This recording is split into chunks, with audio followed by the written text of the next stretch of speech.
ହାଏ ଦର୍ଶକ ବନ୍ଧୁ, ମୁଁ ଜୟଦେବ ଆପଣମାନଙ୍କୁ ମୋ ୟୁଟ୍ୟୁବ୍ ଚ୍ୟାନେଲରେ ସ୍ୱାଗତ ଜଣାଉଛି। ଆସନ୍ତୁ ଆଜି ଆଲୋଚନା କରିବା ନବମ ଶ୍ରେଣୀର ପଦ୍ୟ ବିଭାଗ କାହା ମୁଖ ଅନେଇ ବଞ୍ଚିବି ପ୍ରଶ୍ନର ଉତ୍ତର। ଆଜି ଆଲୋଚନା କରିବା ପ୍ରଶ୍ନ ନମ୍ବର ପ୍ରଥମ, ନିମ୍ନୋକ୍ତ ଉକ୍ତି ମଧ୍ୟରୁ ଯେଉଁଗୁଡ଼ିକ ଠିକ୍ ତାହା ଲେଖ। ତଳେ ଉତ୍ତର ଲେଖା ଅଛି ଖ, ଗ, ଘ, ଛ, ଚ, ଛ ଉକ୍ତିଗୁଡ଼ିକ ଠିକ୍ ଅଟେ।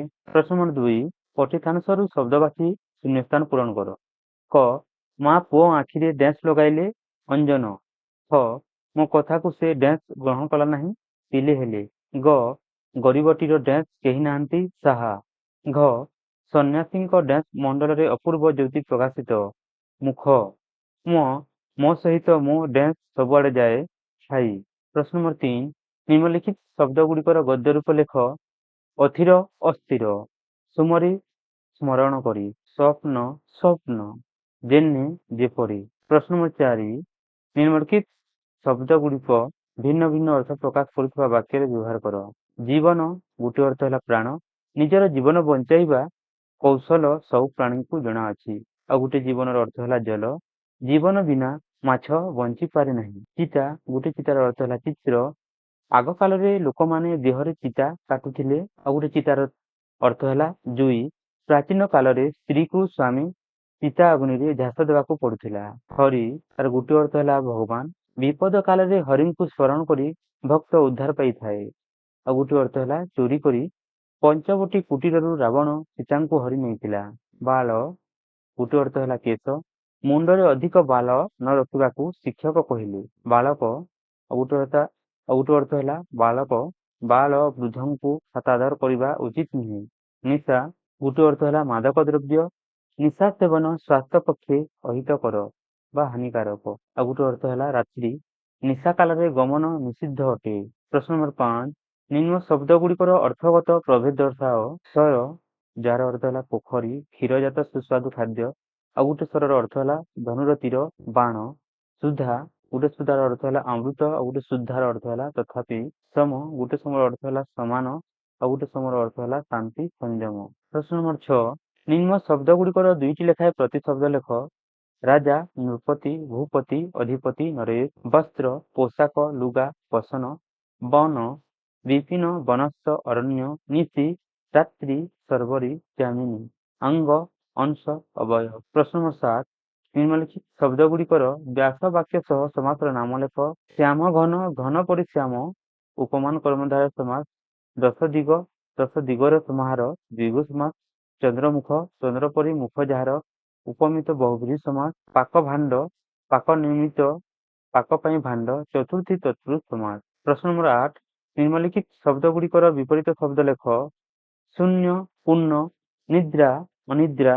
ବାନ୍ଧିବା, ଖୋଲିବା। ବିଚ୍ଛେଦ, ମିଳନ। ଅନ୍ଧାର, ଆଲୋକ। ପ୍ରଶ୍ନ ନମ୍ବର 9, କ ସ୍ତମ୍ଭର ଶବ୍ଦ ସହିତ ଖ ସ୍ତମ୍ଭର ଉପଯୁକ୍ତ ଶବ୍ଦ ଯୋଗ କରି ବାକ୍ୟ ଗଠନ କର। ଶ୍ୟାମ ଘନ, ଶ୍ରୀକୃଷ୍ଣଙ୍କୁ ଶ୍ୟାମ ଘନ ବୋଲି କୁହାଯାଏ। ଚନ୍ଦ୍ର ମୁଖ, ମାତା ଯଶୋଦା ପୁତ୍ର କୃଷ୍ଣଙ୍କୁ ଚନ୍ଦ୍ରମୁଖ ଦର୍ଶନରେ ଜୀବନର ସବୁ ସୁଖ ସବୁ ଦୁଃଖ ଭୁଲି ଯାଉଥିଲେ। ଉଚ୍ଚ ପାବଚ୍ଛ, କପିଳାସର ଉଚ୍ଚ ପାବଚ୍ଛ ଶ୍ରେଣୀ। ଆରୋହଣ ନିଶ୍ଚିତ ଭାବେ କଷ୍ଟସାଧ୍ୟ। ଚିତ୍ରପନ୍ତି, ମନ୍ଦିରର ବାହାର କାନ୍ଥରେ ନାନାଦି ପୌରାଣିକ ତଥ୍ୟ ସମ୍ବଳିତ ଚିତ୍ରପନ୍ତି ଅଙ୍କିତ ହୋଇଥାଏ। ଭୟଙ୍କର ମୂର୍ତ୍ତି, ମଣ୍ଡପରେ ଚିତ୍ରକର ରାକ୍ଷସର ଏକ ଭୟଙ୍କର ମୂର୍ତ୍ତି ନିର୍ମାଣ କରିଛନ୍ତି। ଆସନ୍ତୁ ଜାଣିବା କ୍ଷୁଦ୍ର ଉତ୍ତରମୂଳକ ପ୍ରଶ୍ନ। ପ୍ରଶ୍ନ ନମ୍ବର 10, ଶ୍ୟାମଘନ ବୋଲି କିଏ କାହାକୁ ସମ୍ବୋଧନ କରିଛନ୍ତି? ଶ୍ୟାମଘନ ବୋଲି ମାତା ଯଶୋଦା ତାଙ୍କ ପୁତ୍ର ଶ୍ରୀକୃଷ୍ଣଙ୍କୁ ସମ୍ବୋଧନ କରୁଛନ୍ତି। ପ୍ରଶ୍ନ ନମ୍ବର 11, ଜୀବନ ବିନା ଯଶର କଣ ହୁଏ? ଜୀବନ ଅର୍ଥାତ୍ ଜଳ ବିନା ଯଶ ଅର୍ଥାତ୍ ମାଛର ଜୀବନ ଧାରଣ ସମ୍ଭବ ନୁହେଁ। ପ୍ରଶ୍ନ 12, ରାଜାଙ୍କ ବିନା ରାଜ୍ୟର ଅବସ୍ଥା କଣ ହୁଏ? ରାଜାଙ୍କ ବିନା ରାଜ୍ୟର ଶାସନ ବ୍ୟବସ୍ଥା ବିପର୍ଯ୍ୟସ୍ତ ହେବା ସହ ଅପରାଧୀଙ୍କ ଉପଦ୍ରବ ତଥା ଶତ୍ରୁ ଆକ୍ରମଣରେ ରାଜ୍ୟ ଛାରଖାର ହୋଇଯାଏ। ପ୍ରଶ୍ନ 13, କୃଷ୍ଣଙ୍କ ଅନୁପସ୍ଥିତିରେ ନିଜର ଜୀବନ କାହା ଭଳି ହେବ ବୋଲି ଯଶୋଦା ଆଶଙ୍କା କରିଛନ୍ତି? କୃଷ୍ଣଙ୍କ ଅନୁପସ୍ଥିତିରେ ନିଜର ଜୀବନ ଜଳ ବିନା ମାଛ ତଥା ରାଜା ବିନା ଦେଶର ଅବସ୍ଥା ପରି ହେବ ବୋଲି ଯଶୋଦା ଆଶଙ୍କା କରିଛନ୍ତି। ପ୍ରଶ୍ନ 14, କୃଷ୍ଣ ତାଙ୍କ ପିତାଙ୍କୁ କଣ ମାଗନ୍ତି? ବାଲକ କୃଷ୍ଣ ତାଙ୍କ ପିତାଙ୍କୁ ଅଲି କରି ଆକାଶର ଚାନ୍ଦ ମାଗନ୍ତି। ପ୍ରଶ୍ନ 15, ଯଶୋଦା କୃଷ୍ଣଙ୍କ ଶରୀରରେ କଣ ଲେପନ କରୁଥିଲେ? ଯଶୋଦା କୃଷ୍ଣଙ୍କ ଶରୀରରେ ଅଗୁରୁ, ଚନ୍ଦନ, କସ୍ତୁରୀ ଓ କୁଙ୍କୁମ ଲେପନ କରୁଥିଲେ। ପ୍ରଶ୍ନ 16 ଯଶୋଦା କୃଷ୍ଣଙ୍କ ମସ୍ତକକୁ କିପରି ବେଶ କରୁଥିଲେ? ଯଶୋଦା କୃଷ୍ଣଙ୍କ ଘନ କେଶ ରାଜିକୁ ସୁନ୍ଦର ଭାବେ ବାନ୍ଧି ତହିଁରେ ପୁଷ୍ପ ମଣ୍ଡନ କରିବା ସହ ଲଲାଟରେ ଚନ୍ଦନର ଚିତା ଲଗାଉଥିଲେ। ପ୍ରଶ୍ନ ନମ୍ବର 17 କୃଷ୍ଣଙ୍କ କାନରେ କଣ ଶୋଭା ପାଏ?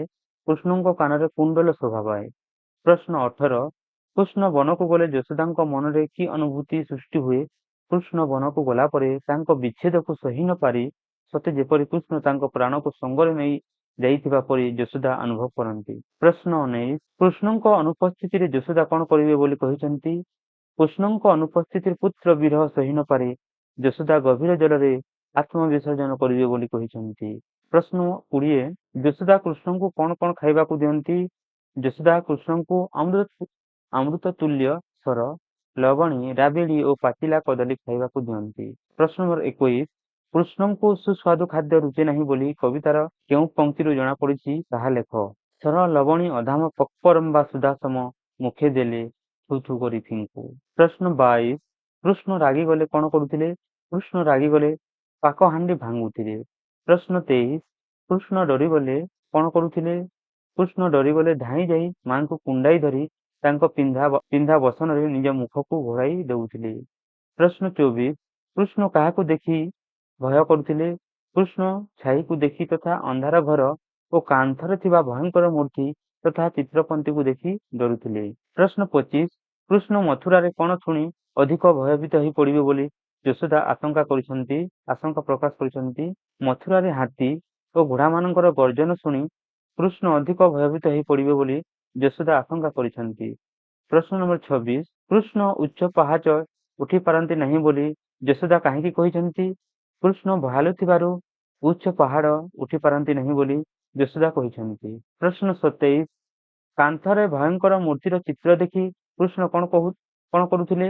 କାନ୍ଥରେ ଭୟଙ୍କର ମୂର୍ତ୍ତିର ଚିତ୍ର ଦେଖି କୃଷ୍ଣ ସଙ୍ଗେ ସଙ୍ଗେ ସେ ଘରୁ ବାହାରି ଆସୁଥିଲେ। ପ୍ରଶ୍ନ ନମ୍ବର 28 କୃଷ୍ଣ କ୍ଳାନ୍ତ ହୋଇ କେଉଁଠି ଶୋଇ ଯାଉଥିଲେ? କୃଷ୍ଣ କ୍ଳାନ୍ତ ହୋଇ ମାଙ୍କ କୋଳରେ ଶୋଇ ଯାଉଥିଲେ। ପ୍ରଶ୍ନ 29 କୃଷ୍ଣ ଶୋଇଥିଲା ବେଳେ କାହିଁକି ଚମକି ଉଠୁଥିଲେ ବୋଲି ଯଶୋଦା କହିଛନ୍ତି? କୃଷ୍ଣ ଶୋଇଥିଲା ବେଳେ ନିଦରେ ଭୟଙ୍କର ସ୍ୱପ୍ନ ଦେଖି ଚମକି ଉଠୁଥିଲେ ବୋଲି ଯଶୋଦା କହିଛନ୍ତି। ପ୍ରଶ୍ନ ନମ୍ବର 30 କୃଷ୍ଣ ଚମକି ପଡ଼ି କଣ କରୁଥିଲେ? କୃଷ୍ଣ ଭୟରେ ଚମକି ପଡ଼ି ମାତା ଯଶୋଦାଙ୍କ କଣ୍ଠରେ ଦୁଇ ହାତକୁ ଛନ୍ଦି ଲୁଗା ଘୋଡ଼ି ହୋଇ ଶୋଇ ଯାଉଥିଲେ। ଆସନ୍ତୁ ଜାଣିବା ସପ୍ରସଙ୍ଗ ସରଳାର୍ଥ। ପ୍ରଶ୍ନ ନମ୍ବର 31 ଜୀବନ ବିହୁନେ ଯେହ୍ନେ ଯଶ, ରାଜା ବିନେ ଯେହ୍ନେ ଗ୍ରାମ ଦେଶ। ଆସନ୍ତୁ ଜାଣିବା ସରଳାର୍ଥ। ଛାଇକି ଅନାଇ ଡରୁ ଡେଁ ଡେଁ ଡେଁ ଗ୍ରାମ ଦେଶେ। ଉକ୍ତ ପଦ୍ୟାଂଶଟି ଆମ ସାହିତ୍ୟ ବହିର କାହା ମୁଖ ଅନାଇ ବଞ୍ଚିବି ପାଠରୁ ଆନିତ। ଏହି କବିତାର କବି ହେଉଛନ୍ତି ଭକ୍ତଚରଣ ଦାସ। ଏହି କବିତାଟି କବିଙ୍କ ରଚିତ ମଥୁରା ମଙ୍ଗଳ କାବ୍ୟର ଷଷ୍ଠ ଛାନ୍ଦରୁ ସଂଗୃହୀତ। ଏଠାରେ କବି କୃଷ୍ଣଙ୍କ ବିନା ଯଶୋଦାଙ୍କ ମନରେ ସୃଷ୍ଟି ହେଉଥିବା ଅନାଗତ ଆଶଙ୍କା ଉପରେ ଆଲୋକପାତ କରିଛନ୍ତି। ମଥୁରାରେ ଆୟୋଜିତ ଧନୁ ଉତ୍ସବ ଦର୍ଶନ କରିବାକୁ କଂସର ନିମନ୍ତ୍ରଣ ପତ୍ର ଅକ୍ରୁରଠାରୁ ପାଇବା ପରେ ଗୋପପୁରରେ ହାହାକାର ପଡ଼ିଯାଇଛି। ଶ୍ରୀକୃଷ୍ଣ ମଥୁରା ଯିବା ପାଇଁ ସମ୍ମତି ପ୍ରଦାନ କଲା ପରେ ଯଶୋଦାଙ୍କ ମାତୃ ହୃଦୟ ବ୍ୟାକୁଳ ହୋଇ ଉଠିଛି। କୃଷ୍ଣଙ୍କୁ ଦଣ୍ଡେ ନ ଦେଖି ମାତା ଯଶୋଦା ବ୍ୟଥିତ ହୋଇ ପଡ଼ନ୍ତି। କୃଷ୍ଣ ମଥୁରାପୁର ଯାତ୍ରା କଲା ପରେ ସେ କିପରି କାଳାତିପାତ କରିବେ ତାହା ଚିନ୍ତା କରି ତାଙ୍କ ପ୍ରାଣ ବିଷାଦରେ ଭରି ଉଠିଛି। ପୁତ୍ର ବିନା ଦେହ ଧାରଣ କରି ବଞ୍ଚିବା ଯେ ତାଙ୍କ ପକ୍ଷେ ସମ୍ଭବ ହେବ ନାହିଁ, ଏହା ସେ ସ୍ପଷ୍ଟ ଭାବେ ପ୍ରକାଶ କରିଛନ୍ତି। ଜଳ ବିନା ମତ୍ସ୍ୟ ଯେପରି ବଞ୍ଚିବା ଅସମ୍ଭବ ଏବଂ ରାଜା ବିନା ରାଜ୍ୟର ଅବସ୍ଥା ଯେଭଳି ଭାବେ ବିପର୍ଯ୍ୟୟ ଅଭିମୁଖୀ ହୋଇଥାଏ, ଠିକ୍ ସେହିପରି କୃଷ୍ଣଙ୍କ ବିଚ୍ଛେଦରେ ଯଶୋଦା ପ୍ରାଣ ଧାରଣ କରିବା ଅସମ୍ଭବ ହୋଇଉଠିବ ବୋଲି ମାତା ଯଶୋଦା କହୁଛନ୍ତି। ପ୍ରଶ୍ନ ନମ୍ବର 32 ଯେତେବେଳେ ବନେ ଯାଉ ସଙ୍ଗରେ ମୋ ପ୍ରାଣ ନେଉ ନିମିଷେ ବିଚ୍ଛେଦ ନ ସହଇ। ଉତ୍ତର ହେବ ଯେତେବେଳେ ଡେଁ ଡେଁ ଡେଁ ନ ସହଇ। ଉକ୍ତ ପଦ୍ୟାଂଶଟି ଆମ ସାହିତ୍ୟ ବହିର କାହା ମୁଖ ଅନାଇ ବଞ୍ଚିବି ପାଠରୁ ଆନିତ। ଏହି କବିତାର କବି ହେଉଛନ୍ତି ଭକ୍ତଚରଣ ଦାସ। ଏହି କବିତାଟି କବିଙ୍କ ରଚିତ ମଥୁରା ମଙ୍ଗଳ କାବ୍ୟର ଷଷ୍ଠ ଛାନ୍ଦରୁ ସଂଗୃହୀତ। ଏଠାରେ କବି ଶ୍ରୀକୃଷ୍ଣଙ୍କ ଗୋଚାରଣ ଉଦ୍ଦେଶ୍ୟରେ ବନଗମନ ପରିପ୍ରେକ୍ଷୀରେ ମାତା ଯଶୋଦାଙ୍କ ମନର ଭାବାନ୍ତର ବର୍ଣ୍ଣନା କରିଛନ୍ତି। ଗୋପାଳକ ବାଲକମାନଙ୍କ ସହ ଶ୍ରୀକୃଷ୍ଣ ବନ ମଧ୍ୟକୁ ଗୋଚାରଣ ନିମନ୍ତେ ଯାଉଥିଲେ। ଅନିଚ୍ଛା ସତ୍ତ୍ୱେ ପୁତ୍ରର ଇଚ୍ଛାକୁ ବିରୋଧ କରିପାରୁନଥିଲେ ସେ। କିନ୍ତୁ ଏକଇର ବଲା ପୁତ୍ର ଶ୍ରୀକୃଷ୍ଣ ତାଙ୍କ ପାଇଁ ନୟନ ପିତୁଲା ପ୍ରାୟ ଥିଲେ। ଜୀବନ ସଂଖାଲି ପୁତ୍ରକୁ ଦଣ୍ଡେ ଛାଡ଼ି ରହିବା ତାଙ୍କୁ ଅସହ୍ୟ ବୋଧ ହେଉଥିଲା। ବନ ମାଧ୍ୟମରେ ପୁତ୍ର ପ୍ରତି ଅହେତୁକ ବିପଦ ଆଶଙ୍କା କରି ତାଙ୍କ ମନ ଅଥୟ ହୋଇ ଉଠୁଥିଲା। ପୁତ୍ର ବିରହରେ ସାରାଦିନ ଗୃହରେ କେବଳ ଯନ୍ତ୍ରବତ୍ ଚଳପ୍ରଚଳ ହେଉଥିଲେ ସେ। ପୁତ୍ରର କ୍ଷଣିକ ବିଚ୍ଛେଦ ତାଙ୍କୁ କୋଟି ଯୁଗ ପ୍ରାୟ ଅନୁଭୂତ ହେଉଥିଲା। କାରଣ କୃଷ୍ଣ ତାଙ୍କ ପାଇଁ ଥିଲେ ଅନ୍ଧର ଲଉଡ଼ି ସଦୃଶ। କୃଷ୍ଣ ବନରୁ ବାହୁଡ଼ିବା ପର୍ଯ୍ୟନ୍ତ ସେ ନିଜକୁ ପ୍ରାଣହୀନ ପ୍ରାୟ ଅନୁଭବ କରୁଥିଲେ। ପ୍ରଶ୍ନ ନମ୍ବର 33 ସରଳ ଲବଣୀ ଅଧାମ ପକ୍ୱରମ୍ଭା ସୁଧାସମ ମୁଖେ ଦେଲେ ଥୁଥୁ କରି ଫିଙ୍କୁ। ଉକ୍ତ ପଦ୍ୟାଂଶଟି ଆମ ସାହିତ୍ୟ ବହିର କାହା ମୁଖ ଅନାଇ ବଞ୍ଚେବି ପାଠରୁ ଆନିତ। ଏହି କବିତାର କବି ହେଉଛନ୍ତି ଭକ୍ତଚରଣ ଦାସ। ଏହି କବିତାଟି କବିଙ୍କ ରଚିତ ମଥୁରା ମଙ୍ଗଳ କାବ୍ୟର ଷଷ୍ଠ ଛାନ୍ଦରୁ ସଂଗୃହୀତ। ଏଠାରେ କବି ଶ୍ରୀକୃଷ୍ଣଙ୍କ ଖାଦ୍ୟ ରୁଚି ସମ୍ପର୍କରେ ଆଲୋକପାତ କରିଛନ୍ତି। ସାଧାରଣତଃ ପୁଅ ପାଇଁ ମାର ମନ ସଦା ବ୍ୟାକୁଳିତ ଥାଏ। ସନ୍ତାନର ମନ ଜାଣି ସେ ରୁଚିକର ଖାଦ୍ୟ ପଦାର୍ଥମାନ ତା ପାଇଁ ସଜାଡ଼ି ରଖୁଥାଏ। ସ୍ନେହମୟୀ ମା ଯଶୋଦା ପୁତ୍ର ଶ୍ରୀକୃଷ୍ଣଙ୍କ ପାଇଁ କ୍ଷୀରରସ, ରାବିଡ଼ି ଓ ଲବଣୀ ପରି ଦୁଗ୍ଧଜାତ ସୁସ୍ୱାଦୁ ଖାଦ୍ୟ ପଦାର୍ଥ ଏବଂ ଅମୃତ ସମ ପାଚିଲା କଦଳୀ ଆଦି ପୁଷ୍ଟିକର ଦ୍ରବ୍ୟ ସାଇତି ରଖୁଥାନ୍ତି। କିନ୍ତୁ ସେ ସବୁ ପଦାର୍ଥ ଶ୍ରୀକୃଷ୍ଣଙ୍କ ପାଇଁ ଥିଲା ଅରୁଚିକର। ଯେତେ ଆଦରରେ ମା ତାଙ୍କୁ ଏ ସମସ୍ତ ଖାଦ୍ୟ ଖୁଆଇ ଦେଲେ ମଧ୍ୟ କୃଷ୍ଣ ସେ ସବୁକୁ ଥୁ ଥୁ କରି ଫିଙ୍କି ଦେଉଥିଲେ। ମା ଯଶୋଦା ଏହା ଲକ୍ଷ୍ୟ କରି ବ୍ୟସ୍ତ ହୋଇ ଉଠୁଥିଲେ। କୃଷ୍ଣ ମଥୁରା ଚାଲିଗଲେ ସେଠାରେ କିଏ ତାଙ୍କ ମନ ଜାଣି ଖାଦ୍ୟ ଖୁଆଇଦେବ, ଏହା ଚିନ୍ତା କରି ମା ଯଶୋଦା ବିବ୍ରତ ହୋଇପଡ଼ିଛନ୍ତି। ପ୍ରଶ୍ନ ନମ୍ବର 34 ଛାଇଁକି ଅନାଇ ଡରୁ ଧାଇଁ ମତେ କୋଲ କରୁ ବସନେ ଘୋଡ଼ାଇ ମୁଖ ଗୋଟି। ଉକ୍ତ ପଦ୍ୟାଂଶଟି ଆମ ସାହିତ୍ୟ ବହିର କାହା ମୁଖ ଅନାଇ ବଞ୍ଚେବି ପାଠରୁ ଆନିତ। ଏହି କବିତାର କବି ହେଉଛନ୍ତି ଭକ୍ତଚରଣ ଦାସ। ଏହି କବିତାଟି କବିଙ୍କ ରଚିତ ମଥୁରା ମଙ୍ଗଳ କାବ୍ୟର ଷଷ୍ଠ ଛନ୍ଦରୁ ସଂଗୃହୀତ। ଏଠାରେ କବି ଶ୍ରୀକୃଷ୍ଣ ଶିଶୁ ଅବସ୍ଥାରେ କିପରି ବାହାତୁର ଥିଲେ ତାହା ବର୍ଣ୍ଣନା କରିଛନ୍ତି। ବାଲ୍ୟ କାଳରେ ଶ୍ରୀକୃଷ୍ଣ ଭୀଷଣ ଭୟାଳୁ ଥିଲେ। ତେଣୁ ମାତା ଯଶୋଦା ତାଙ୍କ ପାଇଁ ବ୍ୟସ୍ତ ହୋଇ ପଡୁଥିଲେ। ସେ ଏତେ ମାତ୍ରାରେ ବାହାତୁର ଥିଲେ ଯେ ନିଜ ଛାଇକୁ ଦେଖି ଡରି ଯାଉଥିଲେ ଓ ଧାଇଁ ଯାଇ ମାଙ୍କୁ ଜାବୁଡ଼ି ଧରୁଥିଲେ। ମାଙ୍କ ପିନ୍ଧା ବସନରେ ନିଜ ମୁହଁକୁ ଲୁଚାଇ ଦେଉଥିଲେ। ଯଶୋଦା ପୁଅକୁ କୋଳରେ ଭିଡ଼ି ଧରି ତାଙ୍କ ମନରେ ସାହସ ସୃଷ୍ଟି କରିବାକୁ ଚେଷ୍ଟା କରୁଥିଲେ। ଏପରି ଭୟାଳୁ ପୁତ୍ର ମଥୁରା ନଗରୀରେ କିପରି ସମୟ ଅତିବାହିତ କରିବ, ଏହି ଚିନ୍ତାରେ ଯଶୋଦା ବ୍ୟସ୍ତ ହୋଇ ଉଠିଛନ୍ତି। କଂସ ରାଜପ୍ରସାଦରେ ମହାବଳଶାଳୀ ହସ୍ତୀ, ଅଶ୍ବ ଓ ରାକ୍ଷସମାନଙ୍କ ଉପସ୍ଥିତି ଲକ୍ଷ୍ୟ କରି ତାଙ୍କ ଆଦର ପୁଅ ହୁଏତ ଭୟରେ ଶିହରି ଉଠିବ, ଏହା ଚିନ୍ତା କରି ମା ମନ ଆତଙ୍କିତ ହୋଇ ପଡ଼ିଛି। 35 ମାଏ ବୋଲି ଡାକିବୁ କାହାକୁ ସାହା ବା କେ ଆହା ବୋଲି ବାକୁରେ। ଉକ୍ତ ପଦ୍ୟାଂଶଟି ଆମ ସାହିତ୍ୟ ବହିର କାହା ମୁଖ ଅନାଇ ବଞ୍ଚେବି ପାଠରୁ ଆନିତ। ଏହି କବିତାର କବି ହେଉଛନ୍ତି ଭକ୍ତଚରଣ ଦାସ। ଏହି କବିତାଟି କବିଙ୍କ ରଚିତ ମଥୁରା ମଙ୍ଗଳ କାବ୍ୟର ଷଷ୍ଠ ଛାନ୍ଦରୁ ସଂଗୃହୀତ।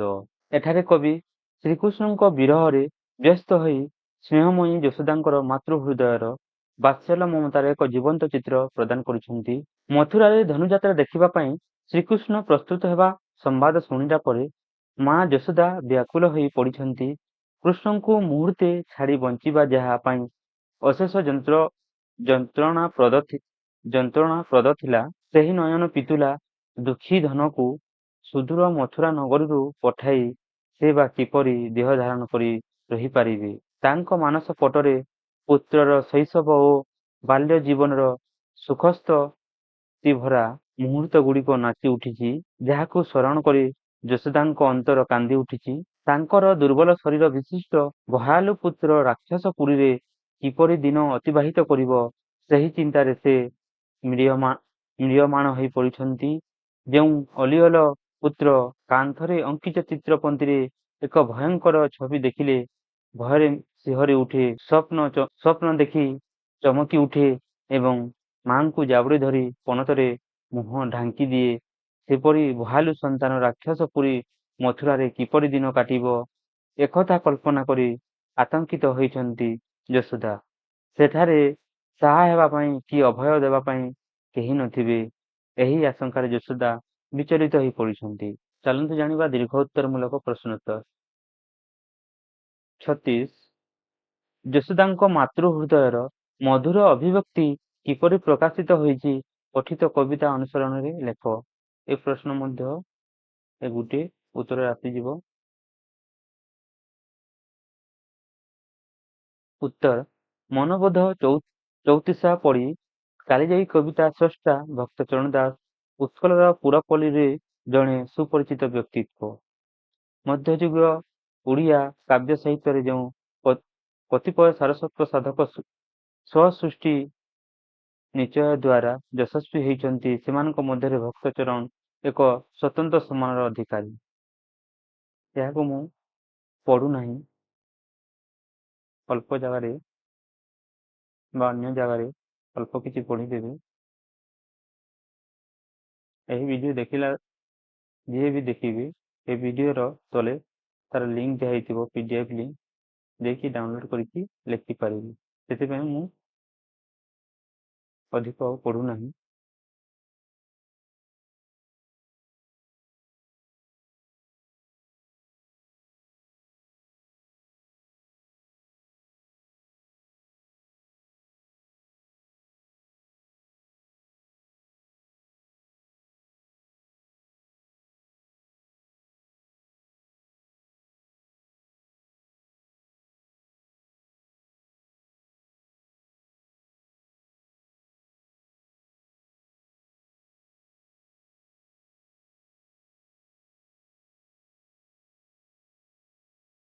ପ୍ରଶ୍ନ ନମ୍ବର 37 କବିତାଟିର ଆଧାରରେ କୃଷ୍ଣଙ୍କ ବାଲ୍ୟକାଳର ଏକ ଆଲେଖ୍ୟ ପ୍ରଦାନ କର। ଏହାର ଉତ୍ତର ମଧ୍ୟ ଏଠାରେ ଲେଖା ହେଇଅଛି। ଭିଡ଼ିଓ ପଜ କରିକି ଦେଖିଦେବି।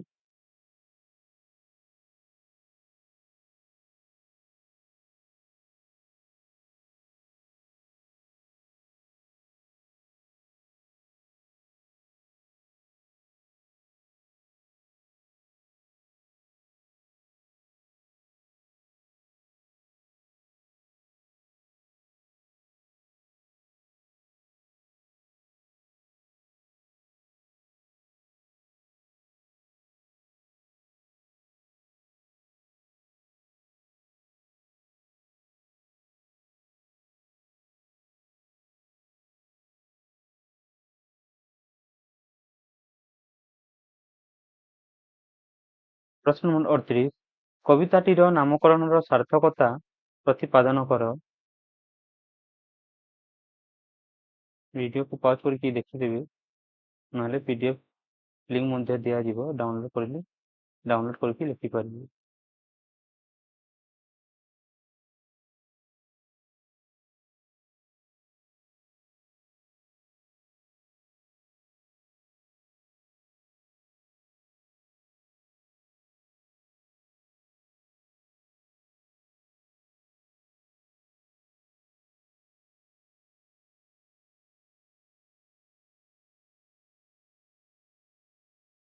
ପ୍ରଶ୍ନ ନମ୍ବର 39 କୃଷ୍ଣଙ୍କ ମଥୁରା ଗମନରେ ମା ଯଶୋଦା କାହିଁକି ଆତଙ୍କିତ ହୋଇ ପଡ଼ିଛନ୍ତି, ଲେଖ।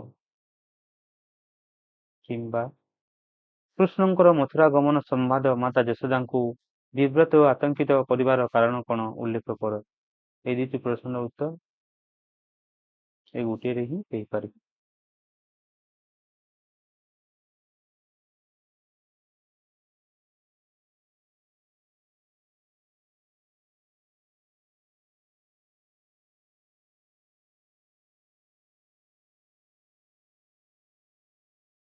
ପ୍ରଶ୍ନ ନମ୍ବର 40 କୃଷ୍ଣଙ୍କ ବାଲ୍ୟକାଳର ବେଶଭୂଷା ବର୍ଣ୍ଣନା କର। এই ତିନୋଟି ପ୍ରଶ୍ନର ଉତ୍ତର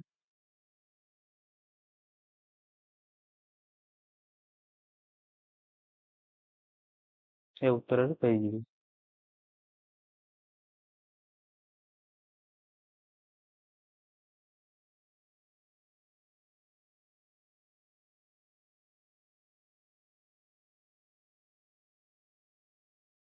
ଭିଡ଼ିଓଟି ଭଲ ଲାଗୁଥିଲେ ଲାଇକ୍, ସେୟାର ଓ କମେଣ୍ଟ କରିବା ପାଇଁ ଭୁଲିବେ ନାହିଁ। ଆଶା କରୁଛି ଭିଡ଼ିଓଟି ଆପଣଙ୍କ ପାଇଁ ହେଲ୍ପଫୁଲ୍ ହେଇଥିବ। Thank you for watching.